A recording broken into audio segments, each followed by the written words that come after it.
நமது அஸ்ட்ரோ சந்திரா சேனலுக்கு மக்கள் அனைவரையும் வரவேற்கிறோம். நான் செந்தில்குமார், என்னுடன் விபாரிஸ். இன்னைக்கு நம்ம பேச போற தலைப்பு பார்த்தீங்கன்னா ராசி பலன்கள். இதுவரைக்கும் ராசி பலன்கள்ல 11 ராசிகளுக்கான பலன்களை நம்ம பார்த்துட்டோம்.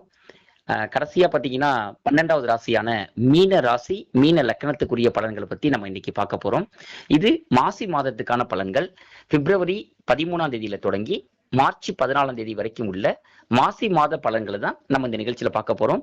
இந்த நிகழ்ச்சி வந்து பாத்தீங்கன்னா பூரட்டாதி நட்சத்திரம் 4ஆம் பாதத்தை சேர்ந்தவங்களுக்கும், உத்திரட்டாதி நட்சத்திரம் 4 பாதங்களும், ரேவதி நட்சத்திரத்தோட 4 பாதங்களுக்கும் உரிய மீன ராசி, மீன லக்கணத்துக்குரிய மாசி மாத ராசி பலன்களை நம்ம பார்க்கலாம். நிகழ்ச்சிக்கு போகலாம். வணக்கம் விபரிஸ். வணக்கங்கண்ணா. ஸோ மீன ராசி, மீன லக்கணம் அப்படிங்கிறது பார்த்தீங்கன்னா, உங்களுக்கு 7.5 சனி நடந்துட்டு இருக்கு. ஜென்மத்துல சனி போயிட்டு இருக்கு. மீன ராசிக்குள்ள தான் சனி பயிற்சி நடந்துட்டு இருக்கு. ஓகே. அடுத்து வந்து பார்த்தீங்கன்னா 4ஆம் வீட்டுல குரு பயிற்சி நடந்துட்டு இருக்கு. அது மிதன ராசியில குரு பயிற்சியாகி போயிட்டு இருக்காரு. 6ஆம் வீட்டுல கேது பயிற்சியாகி போயிட்டு இருக்குது. அடுத்து வந்து பார்த்தீங்கன்னா 12ஆம் வீட்டுல ராகு கும்பராசியில பயிற்சி ஆகிட்டு இருக்காரு. ஸோ இப்போ மாசி மாசத்துல என்ன நடக்குது? சூரியனும் மாசி மாசத்துல கும்பராசிக்கு போயிடுவாரு. கூட வந்து பாத்தீங்கன்னா செவ்வாய், புதன், சுக்கிரன். இந்த டைம் வந்து புதனோட வக்கரம் ஆகிறாரு கும்பராசியில. ஸோ அதுலயும் ஒரு 2 மாசம் மாதிரி கும்பராசிக்குள்ளதான் புதனும் இருப்பாரு. அப்படிங்கும்போது பாத்தீங்கன்னா இங்க வந்து மீன ராசி, மீன லக்னத்துக்கு 12ஆம் வீடு விரயஸ்தானத்துலதான் கிரகணம் ஆக்சுவலி இந்த டைம் நடக்குது. சூரியனும் ராகுவும் ஒட்டுக்கா சேர்ந்துச்சுன்னா கிரகண யோகத்தை கொடுக்கக்கூடியது. கிரகணம் வந்து பாத்தீங்கன்னா பிப்ரவரி 17, 2026 செவ்வாய்க்கிழமை அமாவாசை சூரிய கிரகணம் அன்னைக்கு. சோ அது வந்து 12ஆம் வீட்டுல நடக்குது. 12ஆம் வீடு அப்படிங்கும்போது விரயஸ்தானம், விரயம், வெளிநாடு சம்பந்தப்பட்ட விஷயங்களை குறிக்கக்கூடியது, ஹாஸ்பிட்டல் இந்த மாதிரி விஷயங்களை குறிக்கக்கூடியது. அப்படிங்கும்போது இவங்களுக்கு ஹாஸ்பிட்டல் செலவுகள், விரைய செலவுகள், வீண் விரைய செலவுகள் அதிகரிக்கலாம்.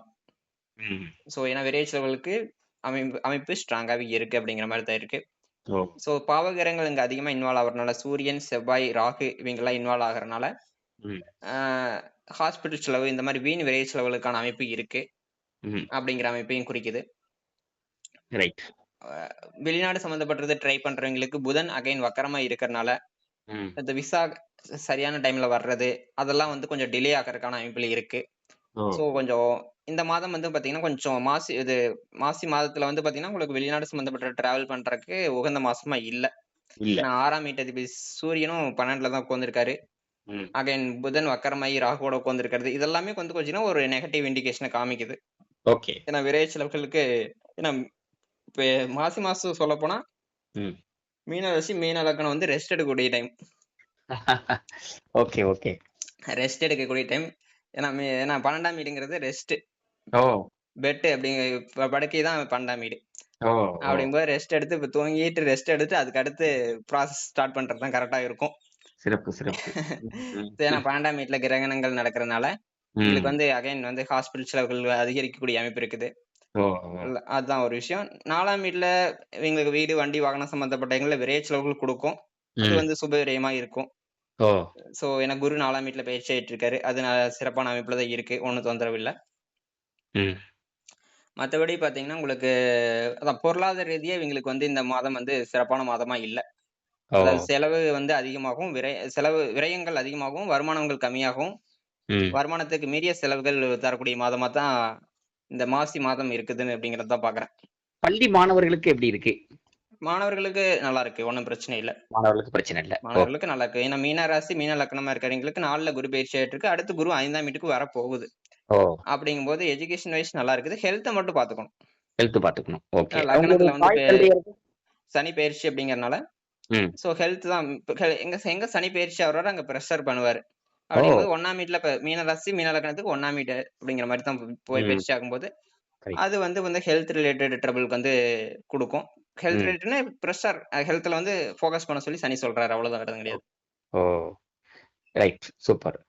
இவங்களை பொறுத்த வரைக்கும் பங்கு சந்தையெல்லாம் சரி வருமா இந்த மாதம்? பங்கு சந்தை ஆகாது. ஏதான் விரையும் சொல்லிட்டு இருக்கேன். எப்படி பங்கு சந்தை சரி வரும்? வாய்ப்பு இல்லை. பங்கு சந்தை வந்து இப்ப இந்த மாதம் அவாய்ட் பண்ணிக்கிறது நல்லது. இவங்களுடைய தாய் தந்தையர்களுக்கு எல்லாம் எப்படி இருக்கு? ரிஸ்க் கரெக்டா பாத்துக்கணும்.